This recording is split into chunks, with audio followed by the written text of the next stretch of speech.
Maha Kumbh Mela world largest devotional gathering. గత కొన్ని వారాలుగా కోట్లాది మంది ప్రజలు దేశ విదేశాల నుండి ప్రయాగ్రాజ్కి ప్రయాణమయ్యారు.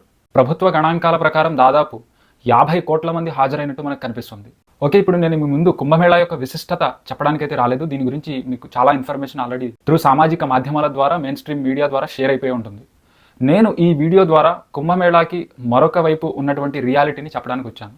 వీడియోలోకి వెళ్లే ముందు 2 విషయాలు గుర్తుపెట్టుకోండి. వీడియో కంప్లీట్గా చూసిన తర్వాతే మీ ఒపీనియన్ని ఫామ్ చేసుకోండి, కన్క్లూజన్కి రండి.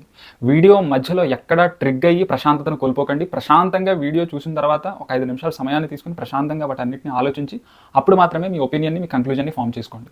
రెండో విషయం ఏంటి అంటే, వీడియో చాలామంది చూస్తున్నారు కానీ సబ్స్క్రైబ్ చేయట్లేదు. ఎక్కువ మందికి ఈ నాలెడ్జ్ అనేది షేర్ అవ్వాలి, యూట్యూబ్ ఎక్కువ మందికి ఈ వీడియోని రికమెండ్ చేయాలి అంటే చూసిన తర్వాత సబ్స్క్రైబ్ చేయండి, డెఫినెట్గా లైక్ చేయండి. మీరు లైక్ చేస్తేనే యూట్యూబ్ అల్గోరిథం ఏం చేస్తుందంటే ఎక్కువ మందికి ఈ వీడియోని సజెస్ట్ చేస్తుంది. ఈ కుంభమేళాలో నేను ప్రజల భక్తిని గమనించాను, సహనాన్ని గమనించాను. ఎంత కష్ట నష్టాలైనా సరే ఎదుర్కొని వెళ్ళి ఎలాగైనా సరే ఆ పుణ్య స్నానాన్ని చెయ్యాలి అనేటువంటి తపన్ని గమనించాను.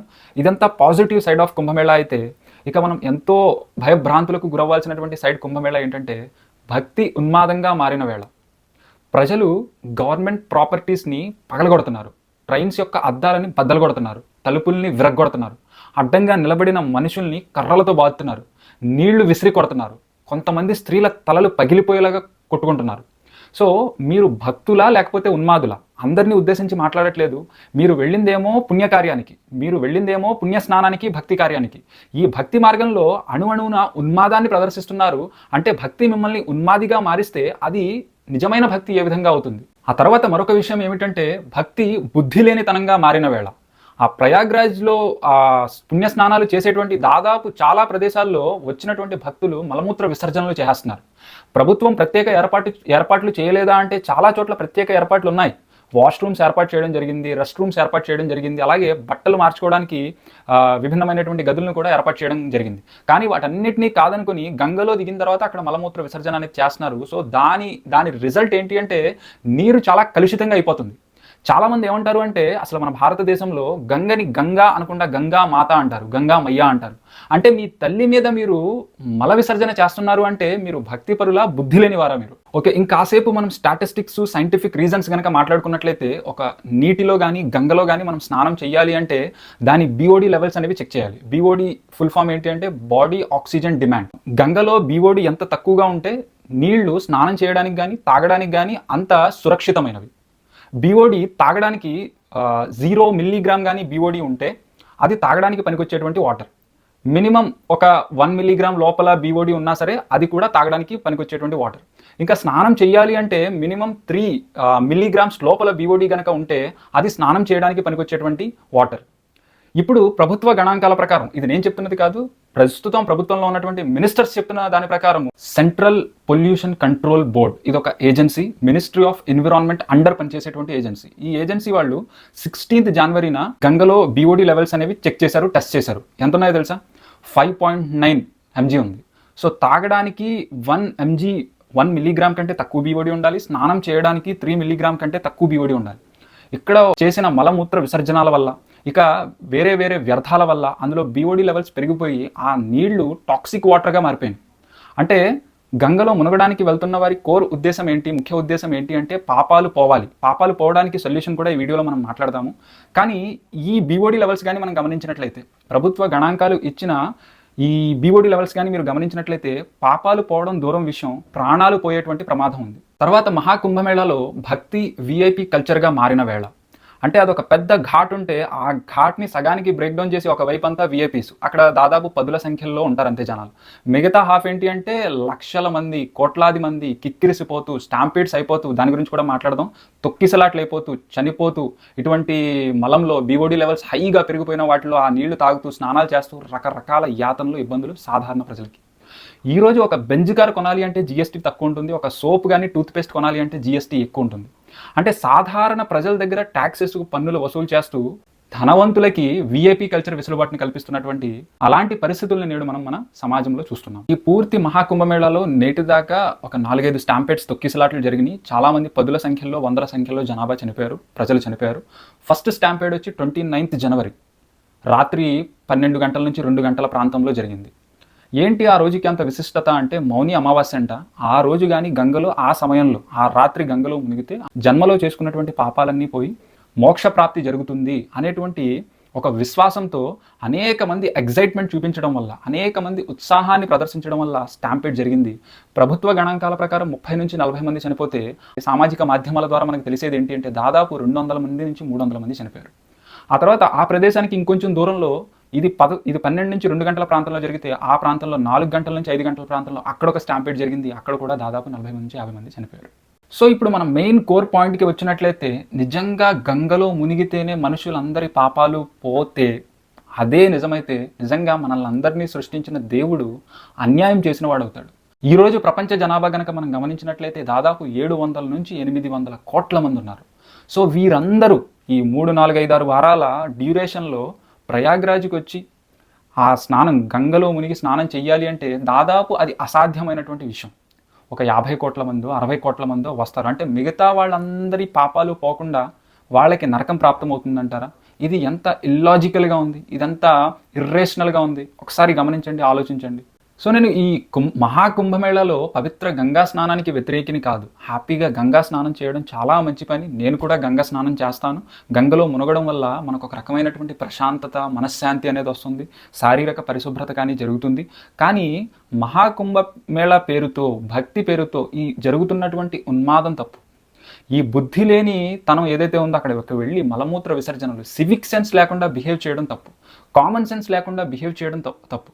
ఒక బాబా ఏం చెప్తాడు అంటే అక్కడ తొక్కిసలాట జరిగి 100 మంది ప్రజలు చనిపోతే వాళ్ళకి మోక్షప్రాప్తి జరిగిందని బుద్ధి లేని మాటలు చెప్తున్నాడు. అక్కడ 100లాది మంది చనిపోయిన వాళ్ళ శవాల శిథిలాల దగ్గర ఆ తల్లిదండ్రులు, ఆ బంధువులు వాళ్ళందరూ విపరీతంగా రోధిస్తుంటే, ఏడుస్తుంటే వీళ్ళు చెప్పేదేంటి, బాబా చెప్పేదేంటి? ఆ చనిపోయిన 200-300 మందికి మోక్షప్రాప్తి జరిగిందంట. ఇంకా కొంచెం ముందుకు వెళ్ళి ఆ బాబా ఇంకా ఏం చెప్తాడు? ఆ మహాకుంభమేళలో పార్టిసిపేట్ చేయని వాళ్ళు, ఆ గంగలో మునిగి పుణ్యస్నానం చేయని వాళ్ళందరూ దేశద్రోహులంట. 50 కోట్ల మంది వస్తేనే, రకరకాల దేశ విదేశాల నుంచి, మన దేశం నుంచి 50 కోట్ల మంది వస్తేనే అన్ని తొక్కిసలాటలు జరిగి అన్ని 100 మంది చనిపోయి ఆ వాటర్ అంతా కలుషితమైపోతే నిజంగా దేశంలో ఉన్న 140-150 కోట్ల మంది అక్కడికి అంతమంది జనాభా కానీ ప్రయాగరాజ్కి వస్తే అక్కడ ఉన్నటువంటి లా అండ్ ఆర్డర్ ఇష్యూ ఏంటి? అక్కడ ఉన్నటువంటి పోలీసు భద్రత ఇష్యూ ఏంటి? ఆ గంగ యొక్క పరిస్థితి ఏంటి? అక్కడ గంగ దగ్గరకు వచ్చినటువంటి ప్రజల యొక్క పరిస్థితి ఏంటి? అంటే ఇంకా ప్రయాగరాజ్కి వెళ్ళకపోతే ఈ బాబా దృష్టిలో వారందరూ దేశద్రోహులు. సో ఆ పుణ్యస్నానం చేయకపోతే పాపాలు పోవు, మోక్షప్రాప్తి కావు. ఇదంతా నిజమంటారా? ఇదంతా లాజికల్గా కనిపిస్తుందంటారా? శాస్త్రీయంగా కాదు కదా, ధార్మికంగా కూడా ఇది యథార్థం కాదు, ఇది వాస్తవం కాదు. అది ఎలాగో మనం గమనించాలి. గంగలో మునిగితే పాపాలు పోతాయి అని విశ్వసిస్తూ ఎవరిని మోసం చేస్తున్నారు? పక్కవారిని మోసం చేస్తున్నారా? దేవుణ్ణి మోసం చేస్తున్నారా? మిమ్మల్ని మీరు మోసపుచ్చుకుంటున్నారా? ఈ మాటలు నేను చెప్తున్నవి కాదు, గరికపాటి గారు స్వయంగా చెప్తున్నారు. రామేశ్వరం వెళ్ళా శనేశ్వరం వదలలేదంటే ఇదే. యాత్ర చేసి ఇచ్చాం, మళ్ళీ వచ్చాక కాశీ పెడతాం, రామేశ్వరం పెడతాం, అన్ని క్షేత్రాలకి పెడతాం. మన బుద్ధి మారట్లేదే. వెళ్ళకముందు ఎలా ఉన్నామో వెళ్ళాక అలాగే ఉన్నాం. యాత్రకు వెళ్ళకముందు వెధవ మనస్తత్వంతో ఉన్నాం, రాగద్వేషాలతో ఉన్నాం, కొట్టుకుంటూ ఉన్నాం, చికాగ్గా ఉన్నాం. యాత్రకు వెళ్ళొచ్చామంటే ఆ మనస్తత్వం మారాలమ్మా. చీరలు పంచులు కాదు మారడం. అక్కడ తీర్థాలు పట్టుకొచ్చి అందరికీ ఇవ్వడం, మేము అందరికీ పంచిపెట్టాం, దేనికి పని లేక. ఈ పంచిపెట్టడం ఒక అహంకారం. మేము పంచిపెట్టాం, మేము తెచ్చిపెట్టాం. ముందు ఇవేమైనా చేసావా? దాంట్లో పుస్తకాలు పంచిపెడతారు, వస్తువులు పంచిపెడతారు. ఆ పుస్తకం పంచిపెట్టేవాడు చదవడం, అందరికీ పంచిపెడతాడు. ఇప్పుడు వాట్సాప్లు కూడా అంతే, ప్రవచనాలు అందరికీ పంచిపెడతారు, వీరేమీ చెయ్యరు. మనం బాగుపడితే దాని సంగతి తర్వాత చూద్దాం. ఎన్నిసార్లు గంగలో మునిగి స్నానం చేసినా, ఎన్ని తీర్థాలకు తిరిగినా, ఎన్ని పుణ్యక్షేత్రాలకు తిరిగినా నీ వ్యక్తిత్వంలో మార్పు రాకపోతే, నీలో విలువలు చిగురించకపోతే ఎటువంటి ప్రయోజనము లేదు. అందరం భక్తులే. రేపు ముక్కోటి ఏకాదశి నాడు మీరు చూడండి, తిరుపతి పట్టదు, శ్రీశైలం పట్టదు, భద్రాచలం పట్టదు, దేశంలో ఏ గుమ్మమో పట్టదు, మొత్తం అందరూ అక్కడే ఉంటారు. ఆ రోజు మహాపుణ్యం చేసిన పాపాలన్నీ పోతాయి. అంటే అన్ని పాపాలు చేశాడనమాట ఈయన. అసలు ముందు వీడు పాపాత్ముడి కింద గమనించాలి. ముక్కోటి ఏకాదశి నాడు పరిగెట్టుకుని గుళ్ళో పెడుతున్నాడంటే ఇంత పాపాత్ముడు ఇంకొకడు లేడు. పాపం చేయని వాడు వెళ్లాల్సిన పనిలా వాడు ఇంట్లో వాడు ఉంటాడు ఖచ్చితంగా. అదే రోజు అదే ముహూర్తం అంటే అలాగే జరుగుతాయి. ఏమిటా పిచ్చి, ఏమిటా వెర్రి? ఉత్తర ద్వారంలోంచే వెళ్ళాలి, తలుపులు బద్దలైపోవాలి. బాగా మనస్సు నిండా బుర్ర మడ్డి పెట్టేసుకుని మనస్సు నిండాను ఆ రోజే చూడాలి, అలాగే వెళ్ళాలి, ఏమైనా సరే వెళ్ళాలంటే ప్రమాదాలే జరుగుతాయి. అంచేత పుణ్య క్షేత్రాలు, తీర్థాలు, పుణ్య తిథులు ఇవేవి ముఖ్యం కాదండి. శరీరాన్ని మించిన క్షేత్రం లేదు, మనస్సును మించిన తీర్థం లేదు. సత్ప్రవర్తన కలిగి ఉంటే నువ్వే ఒక పుణ్యక్షేత్రం, నీకు నువ్వే ఒక పుణ్యతీర్థం. ఇదే యథార్థాన్ని ఇందాకటే నేను భగవద్గీత చదువుతుంటే నిజంగా పాపాలు పోవాలి అంటే ఏం చెయ్యాలి అన్నదానికి భగవద్గీత సమాధానం చెప్తుంది. భగవద్గీత 9వ అధ్యాయము 24వ శ్లోకము. గూగుల్లో మీరు సెర్చ్ చేసిన ఈ శ్లోకం మీకు కనిపిస్తుంది. ఇక్కడ స్క్రీన్ షాట్ కూడా నేను పెడతాను. ఇక్కడ ఏమనుంది అంటే అహం హి సర్వయజ్ఞానాం భోక్తా చ ప్రభురేవ చ నతు మామ భిజానాంతి తత్వేన తశ్చవంతితే. ఏలయనగా సమస్త యజ్ఞములకు భోక్తను ప్రభువును నేనే అయి ఉన్నాను, అట్టి నన్ను వారు యథార్థముగా తెలుసుకొనుటలేదు, ఇందువలన జారిపోచున్నారు. సో మిమ్మల్ని మనల్ని అందరినీ సృష్టించిన ఆ సర్వేశ్వరుడిని యథార్థంగా తెలుసుకుంటే పాపాల్లో జారిపోరు. ఆ సర్వలోకాల సృష్టికర్త అయినటువంటి సర్వేశ్వరుణ్ణి యథార్థంగా తెలుసుకోవడం వల్ల పాపాలు పోతాయి అనేటువంటి విషయము మరొక శ్లోకాన్ని కనుక మనం గమనించినట్లయితే ఇదే భగవద్గీత 13వ అధ్యాయము 14వ శ్లోకము. ఇక్కడ ఏమనుంది? సర్వతః పాణిపాదం తత్సర్వతోక్షి శిరోముఖం సర్వతః శృతిమల్లోకే సర్వమావృత్య తిష్టతి. అంటే దేవుడు సమస్తము వ్యాపించి ఉన్నాడు, మీరేం మాట్లాడుతున్నా వింటున్నాడు, మీరేం చేసినా చూస్తున్నాడు, మీ హృదయాల్లో ఉన్నది కూడా ఆయన పరికిస్తున్నాడు. సో దైవాన్ని సర్వాంతర్యామిగా తెలుసుకోకుండా, దేవుడు నేను చూస్తున్న సమస్తము చూస్తున్నాడు అన్న అవగాహన లేకుండా, ఆ అవగాహనతో కూడిన మీ వ్యక్తిత్వంలో మార్పు రాకుండా, వ్యక్తిగా మీ శరీరంతో మీరు ఎన్నిసార్లు గంగలో మునిగినా, గంగలో మునుగుతున్నారు, లెగుస్తున్నారు, మళ్ళీ ఇంటికి వస్తున్నారు. ఈ గ్యాప్లో ట్రైన్లు బద్దలు కొడుతున్నారు, అడ్డొచ్చిన మనుషుల ఆడవాళ్ల తలలు పగల కొడుతున్నారు. సివిక్ సెన్స్ లేకుండా, కామన్ సెన్స్ లేకుండా ఇటువంటి వ్యక్తిత్వంతో, ఇటువంటి క్యారెక్టర్తో, ఇటువంటి గుణాలతో ఎన్నిసార్లు ఎన్ని మహాకుంభమేళాలకు మీరు అటెండ్ అయ్యి ఎన్ని పుణ్య స్నానాలు చేసినా దానివల్ల ఎటువంటి ప్రయోజనము లేదు అని భగవద్గీత శాస్త్రము చెబుతుంది. సో గంగలో మునిగేదానికంటే ముందు మీరు మాట్లాడే అబద్ధాలను గంగలో ముంచండి, మీరు చేసే తప్పుడు పనులను గంగలో ముంచండి, మీ వరస్ట్ క్యారెక్టర్ని, బిహేవియర్ని గంగలో ముంచండి, మీరు చూస్తున్న అశ్లీలాన్ని గంగలో ముంచండి, మీరు మాట్లాడుతున్న అశ్లీలపు బూతు మాటలని గంగలో ముంచండి, దేశంపై బాధ్యత లేని బాధ్యత రాహిత్యాన్ని గంగలో ముంచండి, సివిక్ సెన్స్ లేకుండా బిహేవ్ చేస్తున్నటువంటి మీ బిహేవియర్ని గంగలో ముంచండి, కామన్ సెన్స్ లేకుండా బిహేవ్ చేస్తున్నటువంటి మీ బిహేవియర్ని గంగలో ముంచండి. వీటన్నిటితో పాటు మీ శరీరాన్ని గంగలో ముంచి మీరు ఉత్తమ వ్యక్తిగా మారినప్పుడే దేవుడికి ఇష్టడవుతారు, మీరు ఆ సర్వేశ్వరుడికి ఇష్టడవుతారు.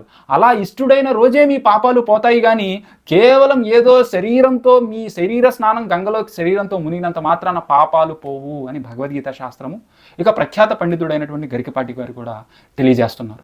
సో ఫైనల్గా నేను చెప్పేది ఏంటి అంటే, దైవ భీతితో కూడిన సత్ప్రవర్తనే దేవుడికి నీ దగ్గర నుంచి కావాల్సింది.